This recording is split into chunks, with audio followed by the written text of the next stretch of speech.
کہ کہتے ہیں ابو ہریرہ تو سفر میں بھی ساتھ ہوتے تھے، مسجد نبی میں بھی ساتھ ہوتے تھے، کہیں آپ جاتے تھے ساتھ ہوتے تھے، وہ زیادہ حدیثیں روایت کیوں نہیں کرے؟ ابو ہریرہ فرماتے ہیں ہماری غربت مفلسی کا حال یہ تھا، جب میں نماز پڑھتا تھا تو ایک ہاتھ پیچھے رکھتا تھا، جب میں رکوع کرتا میں سجدے کرتا تو ایک ہاتھ پیچھے رکھتا تھا۔ لوگوں نے کہا ابو ہریرہ ایسے کیوں کرتے تھے؟ فرمایا وہ کپڑا اتنا چھوٹا تھا جو میں پہنتا تھا، اگر میں پیچھے ہاتھ رکھتا تو پیچھے ننگا ہو جاتا تھا۔ اللہ کے دین کے لیے نبی پاک کے ساتھ ہی رہ گئے، ساتھ ہی ہو گئے۔ نبی پاک صلی اللہ علیہ وسلم نے ایک شخص کو دیکھا کلمہ پڑھ کے مسلمان ہو گیا، وہ کبھی ادھر کپڑے کو گانٹھ دیتا ہے، کبھی ادھر گانٹھ دیتا ہے، کبھی اپنے جسم پہ جہاں کپڑا پھٹا ہوا ہاتھ رکھتا ہے، ننگا ہو رہا ہے۔ نبی پاک نے دیکھا تو رونے لگے، کھڑے ہو کے اللہ کی حمد بیان کی، اللہ کی حمد بیان کر کے کہا میرے پیارے صحابہ کپڑے اکٹھے کرو تاکہ مفلسوں کو تن ڈھانپنے کے لیے کپڑے دیے جائیں۔ صحابہ چلے گئے، جو کچھ ان کے گھر میں میسر تھا، کوئی چادر لے کے آ گیا، کوئی ٹکڑا کپڑے کا لے کے آ گیا، کوئی کرتا لے کے آ گیا۔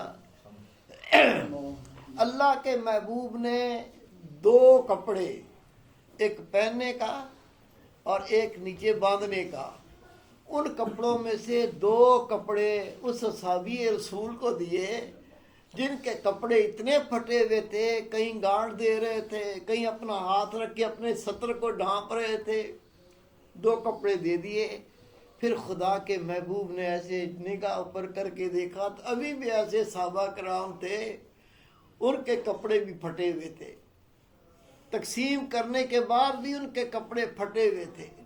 میرے محبوب نے فرمایا آپ کے کچھ بھائی ایسے ہیں ان کو بھی کپڑے نہیں مل سکے، جاؤ ایک دفعہ پھر جا کے اپنے گھروں میں دیکھو، کپڑے لاؤ، اپنا سطر تو ڈھانپ لیں۔ سطر ڈھانپنے کا ہی کپڑا نہیں تھا۔ جب اللہ کے رسول نے یہ اعلان کیا، وہ صحابی جس کو دو کپڑے دیے تھے، ایک کرتا اور ایک چادر باندھنے کی، اس نے سب سے پہلے اٹھ کے ایک کپڑا رسول پاک کے سامنے پیش کر دیا، ایک اپنے لیے رکھا اور ایک رسول پاک کو پیش کر دیا۔ نبی پاک نے فرمایا یہ تو تیری ضرورت ہے، میں نے تجھے دیا تھا، تو کیا کرتا ہے؟ عرض کی آقا میں بھی اللہ کو خوش کرنا چاہتا ہوں۔ خدا کے محبوب نے فرمایا نہیں، یہ تم خود استعمال کرو، یہ تمہیں میں نے دیا ہے۔ یہ صحابہ کرام جب اللہ تعالیٰ کی پکار آتی تھی، ہمیں آج بچے ذبح نہیں کرانے پڑتے۔ کوئی ہے جو کہے کہ ہاں میں نے اپنا بچہ ذبح کرا دیا تھا اللہ کے دین کے لیے؟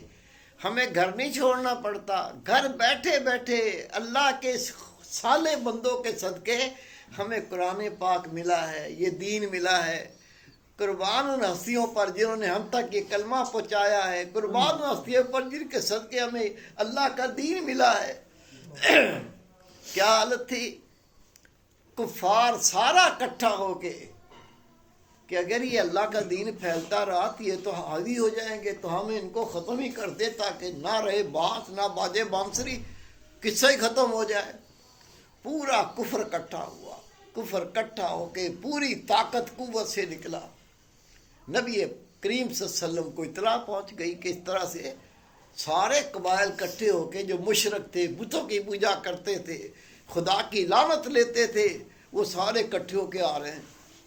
میرے محبوب پاک نے فرمایا مؤذن کو، بلال حبشی، اٹھو اذان دو۔ جب بغیر وقت کے اذان ہوتی تھی تو یہ منادی ہوتی تھی کہ مسئلہ ہے آ جاؤ۔ اذان تھی، صحابہ کرام اکٹھے ہو گئے۔ میرے محبوب پاک صلی اللہ علیہ وسلم نے فرمایا کفر لڑنے کے لیے آ رہا، میں نے تمہیں بلایا ہے، بتاؤ تمہارا کیا مشورہ ہے؟ بیٹے ضرورت نہیں، بیٹھ جاؤ، ضرورت نہیں ہے۔ نبی پاک صلی اللہ علیہ وسلم نے فرمایا کفر نے للکارا ہے، کیا تم ان کا مقابلہ کرنے کے لیے تیار ہو؟ اصحابہ نے کیا فرمایا؟ یا رسول اللہ، ہم اس نبی کی امت نہیں ہیں جس امت نے کہا تھا ہم نے لڑنے کے لیے اسلام کو قبول نہیں کیا، لڑنے کے لیے اللہ پہ ایمان نہیں لائے، اللہ کو بلا لے اور تو چلا جا کے لڑ لے۔ ایسی امتیں بھی گزری ہیں۔ اے اللہ کے محبوب، رب کی قسم، آپ کے دائیں لڑیں گے، بائیں لڑیں گے، آگے لڑیں گے، پیچھے لڑیں گے، ہم اگر آپ حکم دیں گے نا آگ میں کود جائیں گے، حکم دے کے دیکھیں۔ یہ بیچارے غریب جن کو تن ڈھانپنے کا کپڑا نہیں تھا، کھانے کو روٹی نہیں تھی، ہمارے پیارے رسول نے پوری زندگی 63 سال میں چند بار گندم کھائی ہے، چند بار جو پیسے پھونک ماری، چھلکا تھوڑا سا اتر گیا، اسی کی روٹی گندی نبی پاک نے کھا لی۔ 40 دن تک نبی پاک کے گھر میں چولہا نہیں جلتا تھا، کھجور کھائی، پانی پی لیا، الحمدللہ۔ وہ کیسے اللہ کے شاکر بندے تھے، اللہ کے کتنے قریب تھے، صرف آخرت کا فکر تھا کہ آخرت نہ خراب ہو جائے، دنیا کی تو ان کے ساتھ کوئی حیثیت ہی نہیں تھی۔ اصحابہ کرام تیار ہو گئے، صفیں بند گئیں، میرے پیارے رسول صلی اللہ علیہ وسلم ان کو صف بندی کر رہے ہیں۔ آقا نے دیکھا ایک عورت ہے، چادر لپیٹی ہوئی ہے، پردے کے اندر پیچھے کھڑی ہوئی ہے۔ میرے محبوب نے فرمایا تم ٹھہرو، میں پوچھ کے آتا ہوں، شاید انہیں کوئی مسئلہ ہے یا کوئی پرابلم ہے، میں پوچھ لیتا ہوں۔ خدا کے محبوب، اصحابہ کی صف بندی ہو رہی ہے، سیدھے اس کے پاس چلے گئے، پوچھا کوئی مسئلہ ہے، کوئی تکلیف ہے؟ وہ رو کے کہتی یا رسول اللہ صلی اللہ علیہ وسلم، میرے ماں باپ قربان ہو جائیں، کفر نے للکارا ہے، میرا باپ اللہ کے دین کے لیے لڑتا ہوا شہید ہو گیا، آقا میرا شوہر بھی شہید ہو گیا، اے اللہ کے محبوب میرے بچے بھی اللہ کے دین پہ شہید ہو گئے۔ اور پھر ایک جو بچہ شیر خوار آپ نے سینے سے لگایا ہوا ہے نا، آقا یہ اعلان سنا ہے میرے گھر سے کوئی بھی نہ جائے، یہ ایک بچہ ہے میرے پاس، میں لائی ہوں، آقا اس کو قبول کر لیں۔ نبی پاک نے فرمایا پگلی، وہاں تو بڑے بڑے سورمے ہوں گے، وہاں رن پڑے گا، تلواریں چلیں گی، نیزے چلیں گے، تیروں کی بارش ہوگی، یہ حالت ہوگی، وہاں یہ معصوم دودھ پیتا بچہ یہ وہاں کیا کرے گا؟ آپ نے فرمایا اے اللہ کے محبوب، مجھے پتہ چلا ہے کئی صحابہ کرام لڑنے کے لیے تیار ہوئے ہیں، ان کے پاس تلواریں تو ہیں، ڈھالیں نہیں ہیں، میرا بچہ تو صحابی کو دے دے جس کے پاس ڈھال نہ ہو، جب دشمن حملہ کرے میرے بچے کو سامنے کر کے اپنی حفاظت کرے، میرا بچہ کٹ جائے، میرے نبی کا دین پھیل جائے۔ ہم گھر بیٹھے کھانے دیکھو آپ اپنے، ہم کتنا بہترین کھانا کھاتے ہیں، کپڑے دیکھو آپ، سال نمبر نہیں آتا کپڑوں کا، تہ لگی ہوئی، الماریاں بھری ہوئی ہیں، موقع نہیں ملا اس کو پہننے کا۔ ہر چیز دیکھو، نبی پاک کے صدقے اللہ نے اتنی فراوانیاں دی، لیکن ہم اپنی زندگی تھوڑا غور کریں، توجہ کریں، خدا کی قسم ہم بڑے خسارے میں، ہم بڑے نقصان میں۔ آپ اس بات سے اندازہ لگا لو لوگوں نے اللہ کے دین پر کیسے عمل کیا۔ میں ایک واقعے سے آپ کو سمجھانے کی کوشش کروں گا۔ حضرت سفیان ثوری رحمۃ اللہ علیہ زمانے کے محدث ہیں، زمانے کے کامل ولی ہیں، لاکھوں لوگوں کو آپ نے کلمہ پڑھایا، دین اسلام میں داخل کیا۔ آپ کا حال یہ ہے، آپ ایک بار زندگی میں بھول کر مسجد میں داخل ہوئے، سنتے رسول ہے کہ دایاں پیر پہلے اندر رکھو، اور جب مسجد سے نکلو تو الٹا پیر پہلے باہر رکھو، یہ سنتے رسول ہے۔ ایک لحظے کی غفلت ہوئی، حضرت سفیان ثوری رحمت اللہ علیہ آپ نے جب مسجد میں داخل ہوئے تو الٹا پاؤں اندر رکھا، آواز آئی تو سفیان ہے کہ ڈگا ہے، بیل ہے، تجھے پتہ ہی نہیں میرے رسول مسجد میں کس طرح داخل ہوتے تھے؟ چیخ ماری، اللہ کی طرف سے یہ ندا تھی، دل کانپ گیا، دل دہل گیا، نیچے گرے، بے ہوش ہو گئے، اٹھا کے آپ کو چارپائی پہ لٹایا، پانی پلایا، چھینٹے دیے، ہوش آیا، روئے جا رہے ہیں، روئے جا رہے ہیں۔ کہ حضرت کیا ہوا؟ فرمایا نبی پاک کی سنت ہے مسجد میں داخل ہو تو سیدھا پاؤں پہلے اندر رکھو۔ میں اتنا اللہ کا غافل بندہ، میں نے اندر پیر رکھا تو پہلے الٹا رکھ لیا۔ اللہ کی طرف سے ندا آئی، سفیان ہو کہ سوری ہو، سوری کہتے ہیں بیل کو، ڈگے کو، سفیان ہو کہ ڈگے ہو، تجھے پتہ ہی نہیں ہے میرے نبی پاک صلی اللہ علیہ وسلم مسجد میں کیسے آتے تھے؟ خدا کی قسم کتاب پڑھ لو، لکھنے والا بھی کتاب زمانے کا محدث ہے، لکھتے ہیں آپ نے لوگوں سے کہا آئندہ مجھے سفیان سوری کہنا، سفیان ڈگا، سفیان بیل۔ کہا حضرت ہم آپ کو یہ کیسے کہہ سکتے ہیں؟ ڈگا تو اس کو کہتے ہیں جو بے وقوف کم عقل ہوتا ہے۔ فرمایا اللہ نے مجھے تنبیہ کی ہے، اب مجھے نام اتنا اچھا لگتا ہے، جب مجھے اس نام سے پکارو گے نا اپنی غفلت یاد آ جائے گی، اللہ سے میں توبہ کروں گا، یا اللہ غلطی ہو گئی۔ یہ تھی زندگیاں، جو رسول پاک نے کیا وہی کیا، اس سے ہٹ کے کام ہی کوئی نہیں کیا۔ اور یہ جو اس طرح کرتے ہیں انہوں نے اللہ کی کامل اتباع کی ہے، اس لیے کہ اللہ تعالیٰ کہ محبوب ایسے تھے، آپ کہتے ہیں میں خود کچھ نہیں بولتا، جو مجھے رب کہتا ہے میں وہی بولتا ہوں۔ جو اللہ کا حکم آتا تھا ہمارے پیارے محبوب نے وہی کیا، وہی بولا، اس سے ہٹ کے اپنی خواہش سے آپ نے کوئی کام نہیں کیا۔ بہت بڑے بزرگ ہیں حضرت حاتم اسم رحمۃ اللہ علیہ، بازار گئے، بازار میں سامان بک رہا تھا، ایک بندہ ریڑھی پہ خربوزے بیچ رہا تھا۔ آپ نے ایسے کر کے ایک خربوزہ دیکھا، دیکھ کے اس کو سونگا، سونگ کے اپنی جیب میں ہاتھ ڈالا، اور کتنے کا ہے؟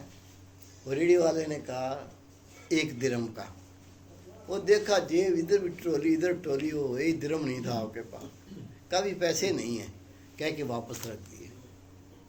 وہ ریڑھی والا کہتا بابا جی، دنیا جانتی تھی ان کو، بابا جی 1 درہم کی کیا حیثیت اوقات ہے، اگر آپ میری طرف سے یہ خربوزہ قبول کر لیں تو آپ کی بڑی مہربانی، بڑا آپ کا احسان۔ آپ نے فرمایا نہیں، مجھے خریدنا تھا لیکن میری جیب میں پیسے نہیں ہیں اس وقت، تو جب پیسے اللہ دے گا تو میں خرید لوں گا۔ رکھ دیا۔ اس ریڑھی والے نے وہی خربوزہ اٹھایا، کہا لوگو یہ وہ خربوزہ ہے جس پر حاتم اسم نے ہاتھ لگایا ہے، کون لے گا؟ ادھر سے میں لوں گا، ادھر سے میں لوں گا۔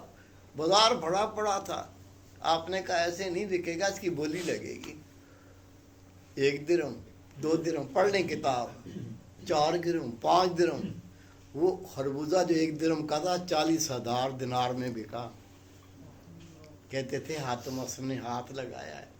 اللہ جب کسی کو قبول کر لیتا ہے تو اسے دنیا میں ہی عزبتے دے دیتا ہے، اور جس کو اللہ تعالیٰ رد کر دیتا ہے دنیا میں ہی رسوا ذلیل ہو جاتا ہے۔ آپ کے پاس عمل دیکھیں، آپ کے پاس خربوزوں کا ٹوکرا کو لے کے آیا، سامنے رکھا، حضرت یہ پہلی فصل ہوئی تھی، تو میں نے سوچا اللہ اللہ کرنے والے نمازی کھائیں گے تو اللہ کتنا مجھ سے خوش ہوگا، تو میں یہ ٹوکرا لے کے آیا ہوں، آپ اس کو قبول کر لیں۔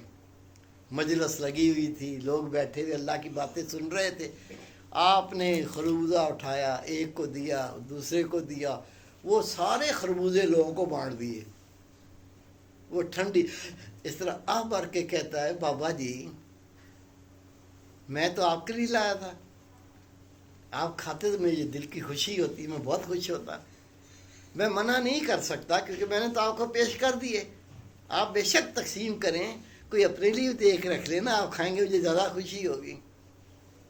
آپ نے فرمایا بیٹے میں خربوزہ نہیں کھاتا،